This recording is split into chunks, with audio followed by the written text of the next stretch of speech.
Whew. Okay. I'm out there feeding the sheep. I can never get my eyes lined up with this thing, so talking to myself here. That might be better. Anyhow, I'm out feeding the sheep, and there's something dead out in the back of the property.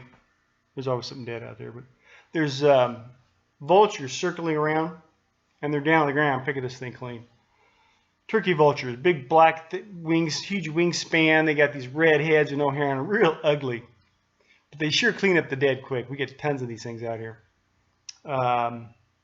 Every now and then, they've already done it this year, but you'll get groups of these things, 50 or 60 in a pack, flying over the top in circles, and just constantly circling, and there'll be 3 or 4 groups like that, crossing over the property. And I mean, you'll watch it for an hour. They'll start at one end of the valley, just move their way across. Kind of spooky. Anyhow, I'm feeding the sheep and I'm watching these vultures. Yeah, but things that reminds me of the election, all this kind of stuff. But I got to thinking about I heard someone talk about the American dream. And a lot of times, especially since 2008, you'll hear someone say, well, the American dream is dead, and it's all this kind of thing. American dream's over, whatever the case is. And I don't believe that to be true. It's harder. You might have your own definition of the American dream, but it's harder to, I think, chase down the American dream today than it used to be. There's just more stuff in the way. But that still doesn't stop some people. I graduated from high school in 1985.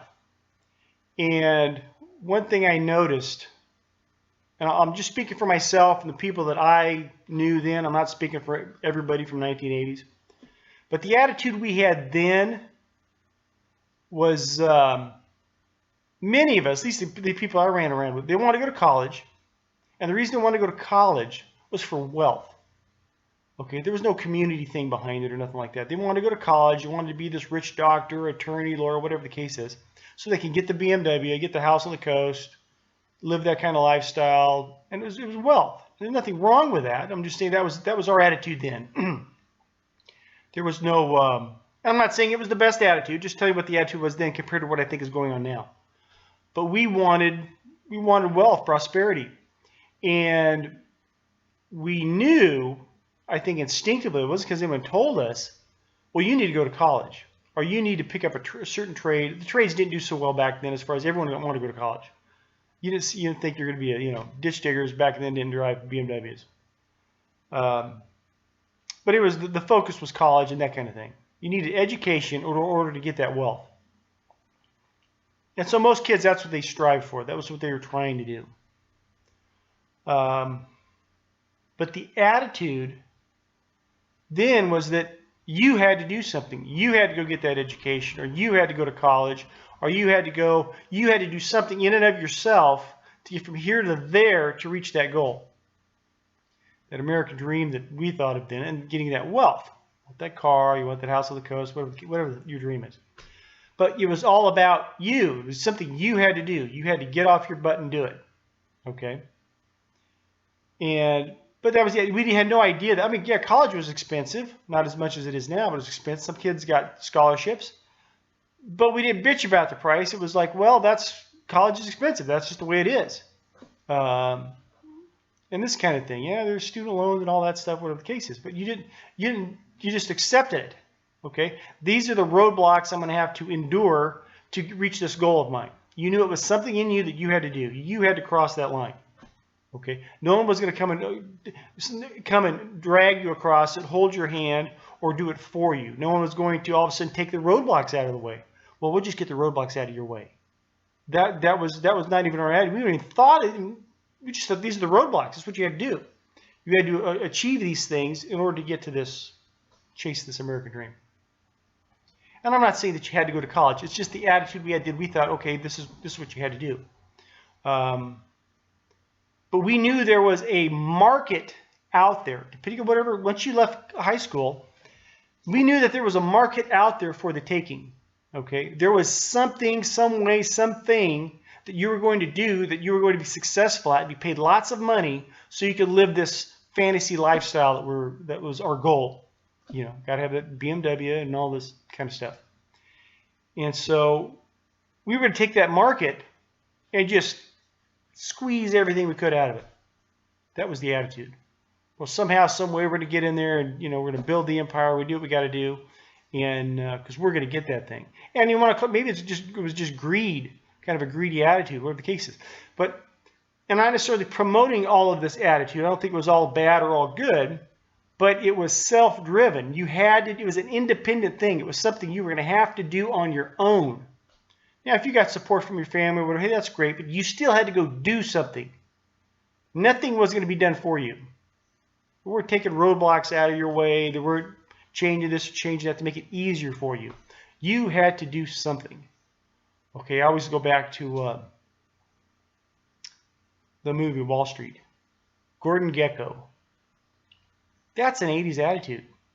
I'm not saying that everybody had that attitude, but we all had that idea that, yeah, I'm gonna have that. I want to have the car or the boat and all this kind of fancy stuff. So you gotta, you know, get down, get dirty, and get something going. Okay, if it took college, you were gonna go to college. I did one semester at City College, as far as I got. Went back to work. But we had this attitude. It was an independent attitude. We knew it was something we would have to do ourselves.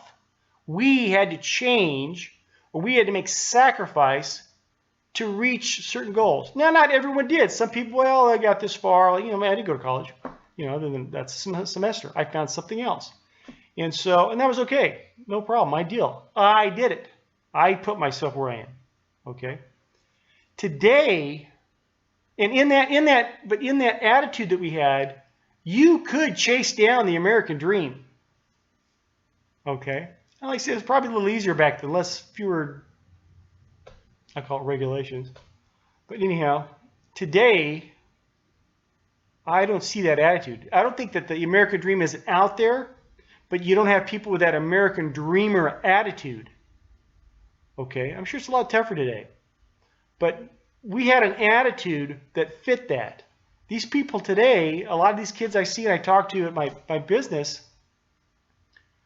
and a lot of videos and stuff I'll see here as well, but there's this entitlement kind of thing going on where hey, it's just too tough to get that. What do you do for me? Well, we never had that attitude. I'm not saying that we were better than this group or anything like that. It's just I can see the difference. We had a chance to chase something down. These people aren't even in the race.